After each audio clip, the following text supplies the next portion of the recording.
Welcome to the Jali podcast. I'm your host, Melyssa Barrett. This podcast is for those who are interested in the conversation around equity, diversity, and inclusion. Each week, I'll be interviewing a guest who has something special to share or is actively part of building solutions in the space. Let's get started. Hey, friends.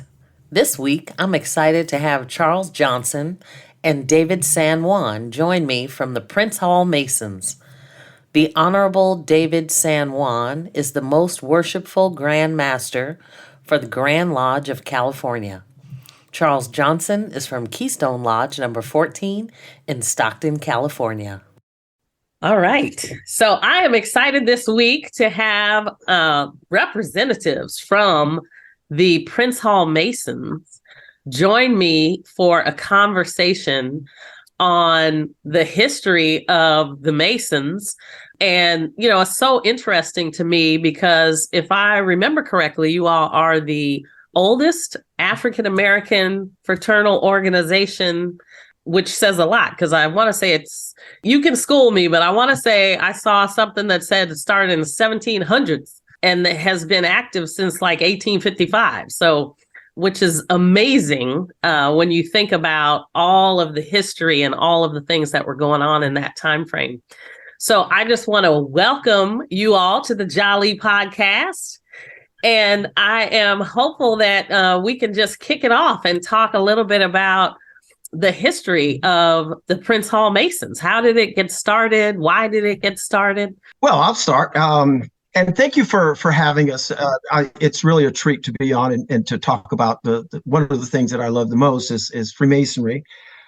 First, I think you should know a little bit about what Freemasonry is. And Freemasonry is a fraternal organization that takes some of the stories from the Bible. It's a system of morality that we use as a progressive science that teaches us lessons in how to be better men than we were when we first knocked on the door. But more than that, but also to our communities as well. And so Prince Hall, who is believed to have been born in 1735, and just think about the time, 1735, and what that must have been like. Right. Because of his name, Prince, we know he was a slave, because that's a slave name. Prince, Pompey, Rex, King, these were all slave names. So there's no doubt he was a slave. He was born a slave. We also know that he was a slave because we have manumission papers when he was freed in 1770. So without having the records that we have in modern times where you go down to the county clerk's office and you can pull up anybody's birth certificate and so forth, that didn't happen back then. And so the story has changed about his life, his birth. There was a point to where it wasn't believed that he was a slave, but we know he was. So if we look back at his time and his era, we know that he got his manumission from a Thomas Hall. There were rumors that he was actually born in Barbados in the British West Indies, but there's actually no proof. They can't provide proof, and we don't have that proof. But that's what's been told many years. And so we know that in 1770 that Prince Hall was educated. I'm sure a lot of it was self-education. He was very articulate in his speeches as well as in his writing. We know that he petitioned not only Massachusetts, but also Connecticut to turn, he's the father of civil rights. He was an abolitionist. He worked to change the fugitive slave laws that had happened at that time. And I'm sure you know that there were a lot of freed Africans that were walking around in Boston, Massachusetts, where he lived during that time, that were kidnapped, put on ships, and sent right back down south. Right. And so he fought against that. When I say civil rights, it was more than just, the rights of Africans and whether they were enslaved or freed. He also opened up the very first public school. he opened it up for Native Americans and African American little boys and girls. Oh, wow. Uh-huh. And so he was also a Methodist minister. And because he knew of Freemasonry, he applied to get membership in a Masonic lodge, and of course he was turned down a number of times. But he was finally given. He was made a Mason in an Irish foot soldiers regiment that was fighting on behalf of the British Army, who we were at war with. Oh, wow. He and 14 others became Masons. Eventually, he applied for a charter so that he and his brothers could meet. And eventually he got that in 1787. And the Mother Grand Lodge is the United Grand Lodge of England, still is. They're the ones who give us regularity. They gave him a charter to meet and to celebrate St. John's Day, as well as march in parades for or processions for funerals. And so he started the first Grand Lodge for African American men. And eventually he passed on, and we were able to have a Grand Lodge, and it was called the Sovereign Grand Lodge. And he became their Grand Master. It was African Lodge, number 87. I'm sorry, 459. And we became a Grand Lodge. So a Grand Lodge is comprised of 3 lodges that come together and they make a Grand Lodge. Okay. And so in California, we have a Grand Lodge, of which I'm the 57th Grand Master. Oh, wow. And so we organized in June of 1855. In California? In California. Just think about it. Oh, wow. Okay. Before the 14th Amendment was, had been adopted, or I should say ratified in this state, which was in 1863. Yes. But I'm going to go back. I'm going to go back farther back again. I'm going to go back again, and I want to talk about some Masonic history as far as how it relates to the African American culture. Okay. So Prince Hall was also a soldier. Uh-huh. And there have been Prince Hall Masons to serve in every war and conflict since 1776. Oh, wow. Okay. That's an amazing stat, yes. right? Yeah, it is. And why that is so important is the fact that during slavery, there would have been no Underground Railroad if it weren't for Prince Hall Masons. It would have been impossible for that to have happened. And the reason why I say that is because those Masons, those foot soldiers who served during the Civil War, no one knew all the passageways, and no one knew where the enemy was better than the Masons, those soldiers who were in the fight. Right. They knew all the paths through the woods and so forth. And so at the time, as you can imagine, there was no privacy in the church. There was no privacy there. But the Masonic Lodge is a private meeting. And there they would pass messages and so forth to all the conductors in the Underground Railroad. They made it possible through their meetings. Yeah, it's an amazing story. I'll move it forward again. 1855. We actually started getting together and meeting in 1848 as Masons.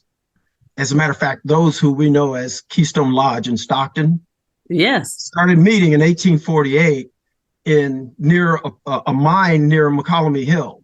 Oh my goodness. Okay. So the Prince Hall Masons in California, not everybody knows this, but it's too bad that not everybody understands that slavery was in California. Yes. Between 1848 and 1851, there were 1,500 slaves that walked from the Deep South to California. Oh my goodness. Yes. Uh-huh. So whether California was going to be a slave state or free was debated for a very long time in the California legislature. And it was because some Prince Hall Masons, who at that time we were not called Prince Hall Masons, we're actually the Sovereign Grand Lodge at that time. Okay. It's because they, as well as another prominent Mason, a Caucasian Mason, his name was Thomas Starr, was also a minister and an abolitionist in San Francisco. And they went to the California legislature and they argued their case. And one of the problems that they ran into was some of the legislators who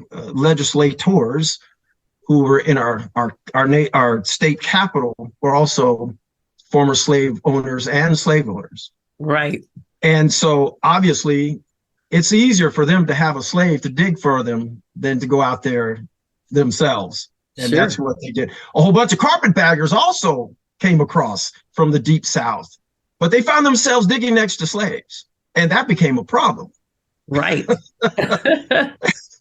And that problem was exploited by those, including Thomas Starr and some of the Prince Hall Masons, that we stand on, the shoulders that we stand on in Stockton. There was at one time a slave revolt in Stockton. Really? There was a huge slave revolt, and a good portion of the free African American community in Stockton fled for their lives. Some went to Marysville, some went to different parts of Northern California, some went into even the Sequoia area. And when the coast was clear, many of those families came back. There were like 5 different families that came back to the Stockton area. And they organized a lodge, and it was called King Solomon Lodge. Okay. We would call it King Solomon Lodge. And then eventually we were Pilgrim Lodge. And in 1906, after the great earthquake in San Francisco, we became Keystone Lodge number 14. And we've been operating as Keystone Lodge ever since. I'm going to let Charles jump in because and that's a picture behind you, right? That is Keystone Lodge in 1908. Oh my goodness. That's us. And so the women that you see there, those are members of the Order of the Eastern Star. Okay. So it's like the women's side of this whole Masonic culture. And I have so many slides I wish I could have shown you tonight on some of the events that have taken place, historic events that have taken place with Prince Hall Masons in California. But there used to be a time when we would all get together, and there would be 4 trains that would leave Barstow, California, and travel all the way up to Portland. And we would have a big meeting in Portland. And then the train, after we had our meeting, the train would come back. And I have photographs of that I wish that I could have shared with you tonight. And well, we'll have to have you come back then. I would love to do that. I don't know if you've talked about Biddy Mason or about William Leadersdorf. No. Or Mary Pleasant. No, you can come back anytime. We can spend some more time talking. I lay at your feet just listening. This is such a wonderful history. So I know you wanted to kick it over to Charles to talk a little bit about Keystone Lodge. Yeah, absolutely. I think I want to go back just a little bit and kind of reiterate some of the things that San Juan said with regards to just the place of Masonry in the history as it relates to America. Prince Hall Masonry has really been at the fabric of helping African Americans, especially in the South, really to traverse some of the issues that were going on during that time, and even to today, as in moving forward. So I think it's really important to note that that we are really deeply woven into the fabric of helping our people to do better, helping our people to survive, even some of the worst of incidents, such as the incident in Rosewood, the incident at in the Greenwood district. We were very instrumental in all of those uprisings to kind of help bring peace and harmony back to our African American society and our way of life and our root.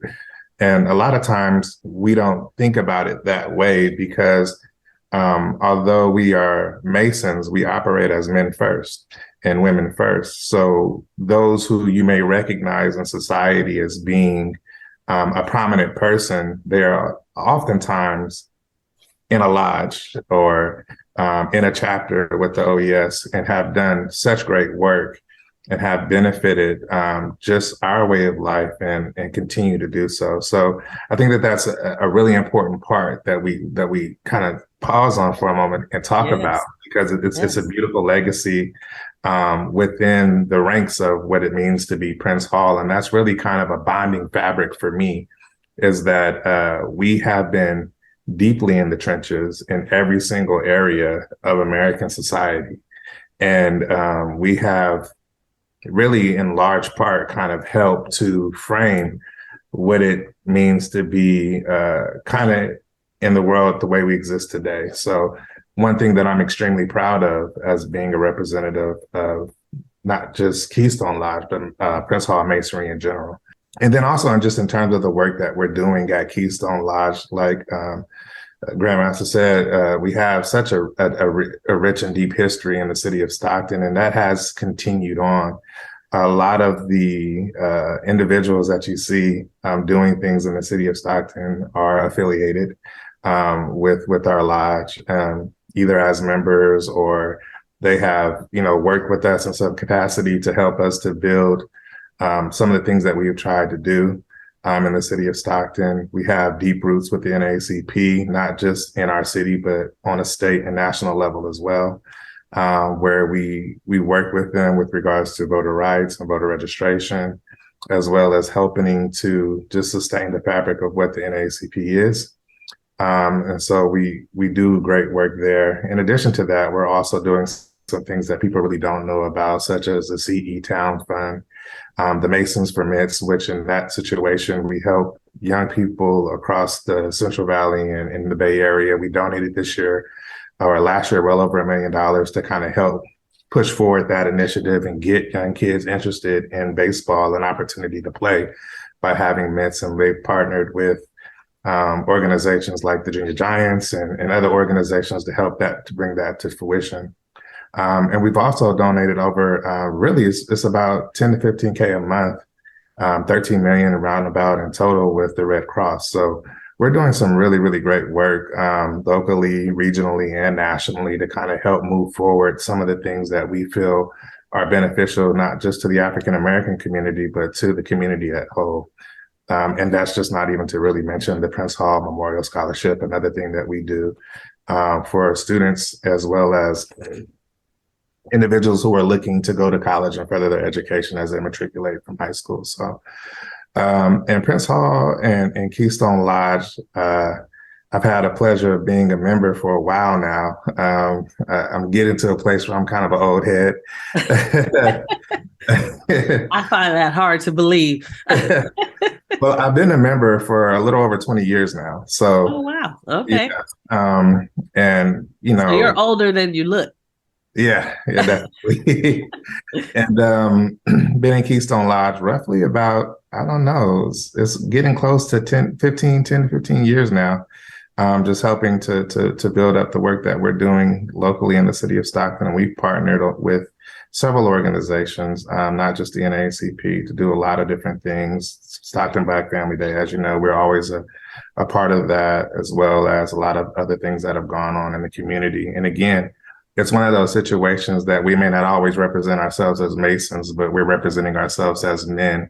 And collectively, we come back as Masons to have these discussions about what is needed in our community and how can we best help to move forward the agendas that we see are beneficial for our people.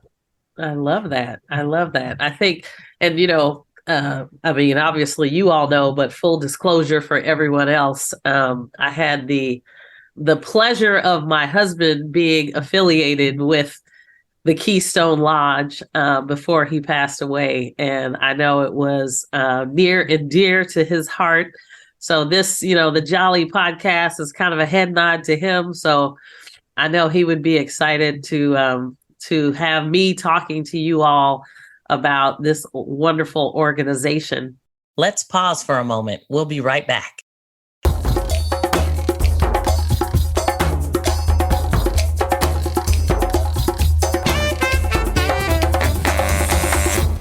Anything else you want to share with us? I know there's so much, and we're definitely, Brother San Juan, we want you to come back and talk to us about some of this history, because, they're talking about reparations and all sorts of other things. The Reparations Committee is hitting on that clearly you have a lot of that rich history as well. There are a couple of things.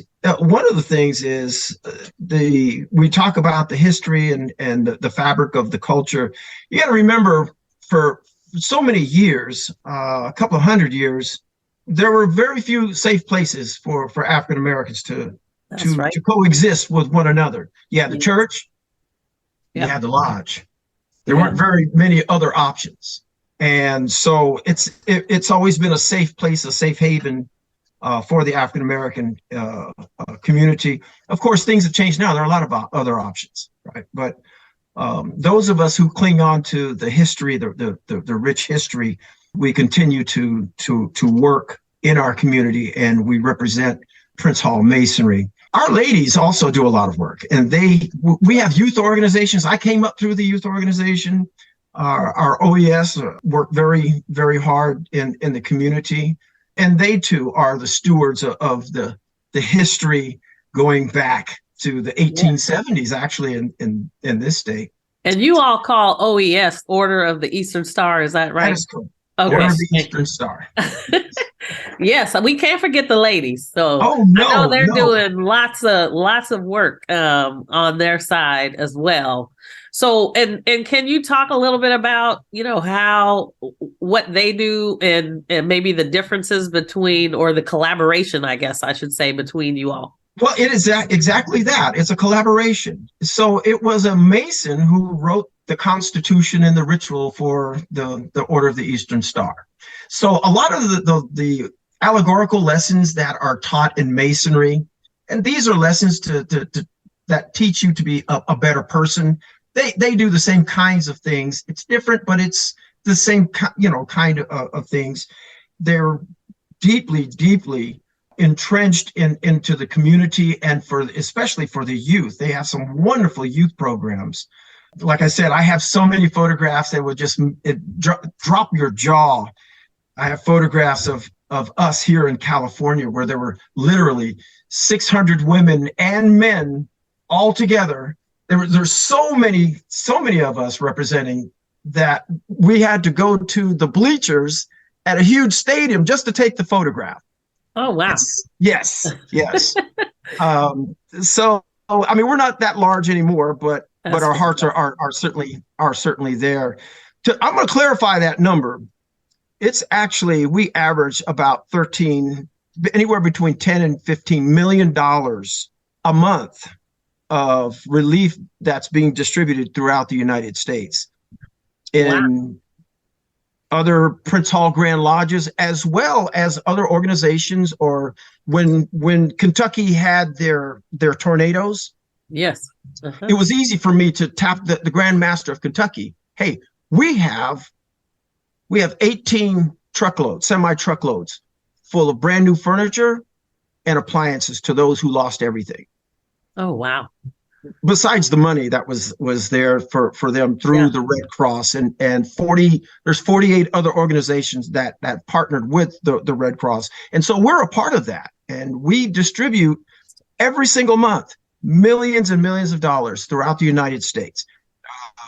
We have programs and home fire prevention, and we give away free fire detectors and all. We have a lot of programs going on right now to help communities, not just in California, but throughout the United States.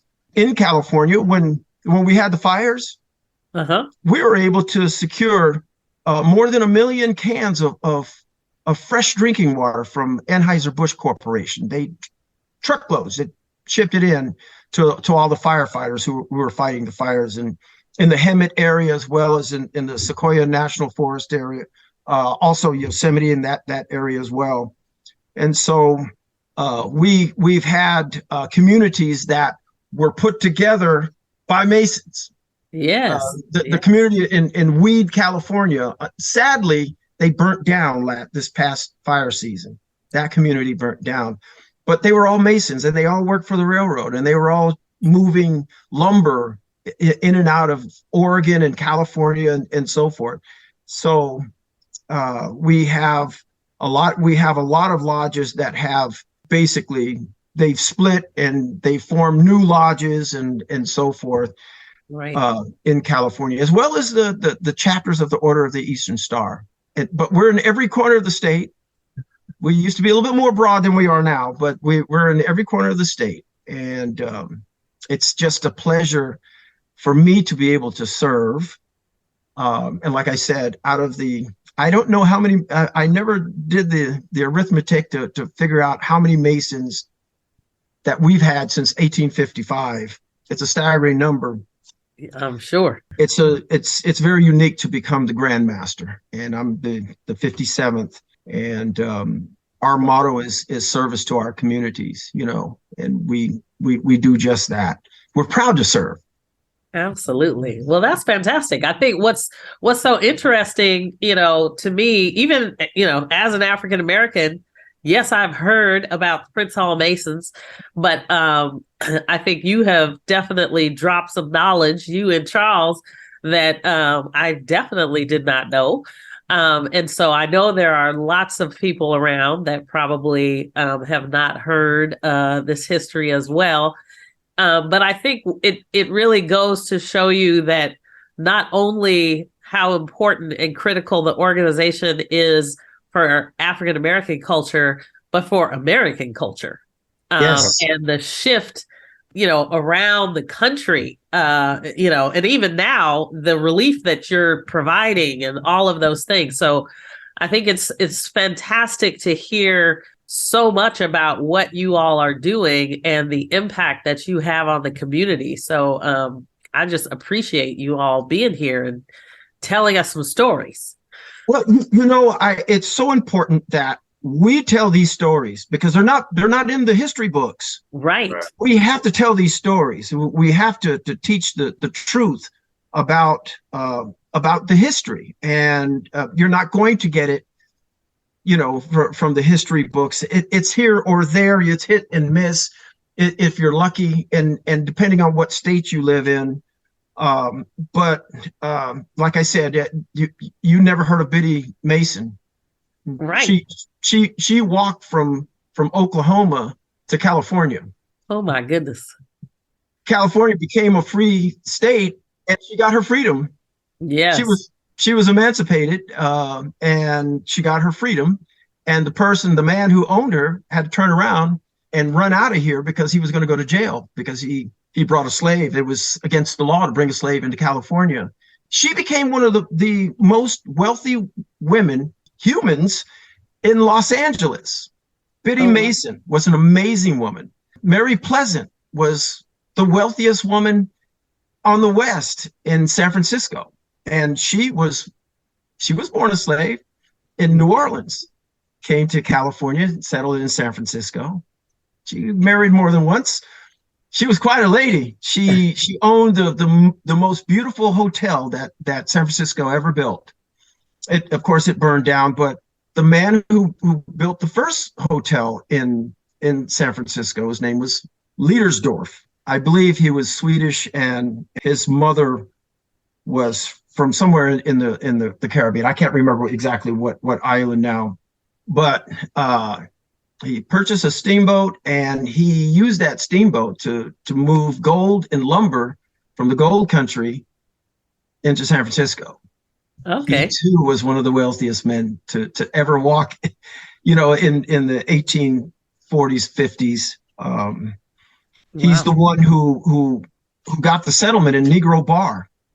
It's now called the African American Miners Camp, but it was originally called Negro Bar because that's where the only place that African Americans, slave or free, could live and pan for gold. Okay.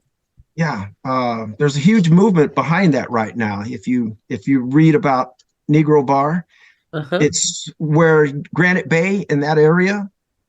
That's where Negro Bar was, and along with it, different parts of the country, where they try to take your history from you. That's one place we have to always remember because it was so important to the history and like we said earlier, the fabric. Yes. What we're going to be doing on the first Sunday in March, I went last year, and we'll be going back again this year, is to Selma to walk across the Edmund Pettus Bridge. Yes. Okay. You can probably YouTube the video of us and it's amazing when you see 800 Prince Hall Masons marching across that bridge. Yes, So absolutely. many of those civil rights leaders in the 60s were Prince Hall Masons. Medgar Evers, John Lewis, they were all Prince Hall Masons.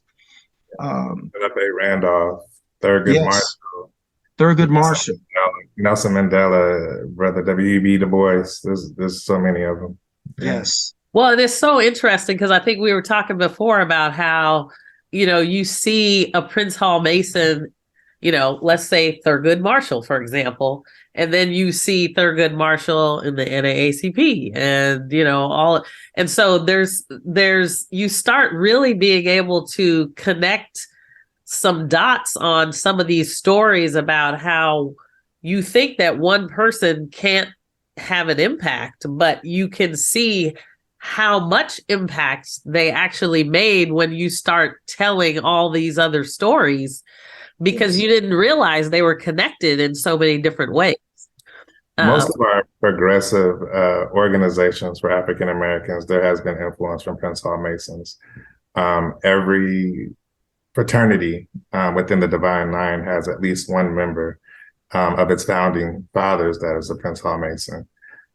So yeah, definitely, absolutely, what you're saying is correct.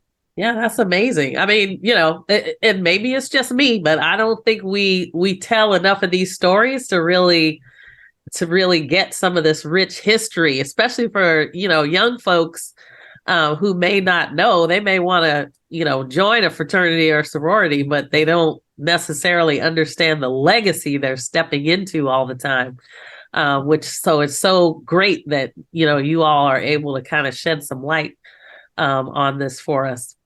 And that's one area that I will say that I'm extremely proud of, and something that I usually share with individuals who have intrigue in Masonry is that we are not just members of any organization. We are definitely members of the richest historical organization, and to be a member within this organization is something not only to take pride in, but also be humbled by, because you have to take into consideration those that came before you, right? And making sure that the things that you're doing, even in representation of that organization, honor their memory just as much as you would want your legacy honored as an individual. Absolutely. Yes. You know what's amazing? Over the years, I've met a lot of folks who, once I encourage them to go back into their own family history, and they find out how many of their family members were Eastern Star and Prince Hall Masons, and they come back and they say, "Wow, I didn't know he served in World War II and he this and that." When you all you have to do is go back just a couple of generations, and you'll find that the expectation was that you were going to belong to someone's church, someone's Masonic Lodge, or someone's OES chapter. Those were the expectations, and so it's no surprise to me when they come back and say, "Oh, wow, I found out my grandfather and his brother and so forth." It's in your family. It's there. Yeah. Yes, absolutely. I know. I mean, I know my husband, his father was a Mason. And I think he never quite understood what that was until he came across you all. And I think you all provided him some education that he didn't even have. And he was pretty deep on the history, but you guys definitely educated him as well. So, but thank you guys so much for being here. I look forward to, continuing conversations. Welcome you back anytime. I would love to hear more, not only about the Prince Hall Masons, about our rich California and San Joaquin Valley history as well. So definitely, the invitation is open. There's plenty of it to tell, and I like I said, I came on without any expectation of being able to provide photographs or slides or anything like that. But no, and you can, if you want to put some slides up or anything, we can use that for social media as well. Okay, I have plenty. So if you wanted to send over a few, or we can definitely add that to the social media marketing component, so that we'll put a few out there so that people can see and, kind of understand some of that rich history. Yes, it's fantastic. I will.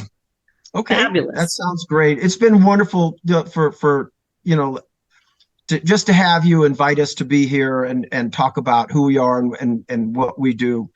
It's so important that we reach out to the community for the fact that our life's blood is the community. Our membership comes from the community. So the more we get out there and talk about who we are and our history, the better off we are. And I do quite a few of these. So I'm looking forward to seeing this later on. Awesome. Yeah. Awesome. Thank you so much. Charles, anything else you want to add? I want to thank you for your this opportunity again, just to have us present, as well as being a keeper of our history and our legacy, and being willing to share that to our communities. That's so important. And we need more people like you in our communities and in our cities to help tell these stories that people may not know about. So thank you. I appreciate that. Thank you. I have a question for you. Yeah. So I recognize Jali. I recognize that name. But what I recognized it for is probably different than the reason why you chosen it. In architecture, because we're masons and we work in stonework and we're always building ourselves up. We're coming in rough, and then we hopefully by the time we leave this earthly existence, we become like perfect stones that to be fit in the wall of the temple, right? That God has created for us. And so a Jali is fancy brickwork. It's brickwork that has been layered in a certain way to give the architecture a lot of character and complexity. And so I thought it was interesting that you chose that word. I think that you're probably thinking of the Jali as a storyteller. Yes, my husband actually called himself the Jali.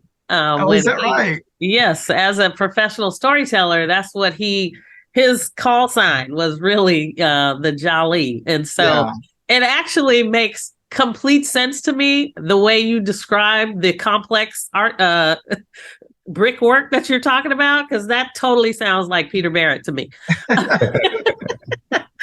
So I love it. I always learn something new, and it never ceases to amaze me how things show up in your life. So yes. Thank you so much for that education. Any last words from you, Grandmaster? I just want, again, I'll just reiterate what I said already and piggyback on what Charles said and thank Charles for being on here with me. Charles is my administrative assistant. And so Charles stays busy. Charles is someone that likes to work behind the scenes and be out of the limelight, but he does so much for me and us. And I appreciate you, Charles. Thank you, sir. Thank you. All right. Love you and your son. Love you too. Okay. All right, brother. All right. Thank you all so much. You. Thanks for joining me on the Jali podcast. Please subscribe so you won't miss an episode. See you next week.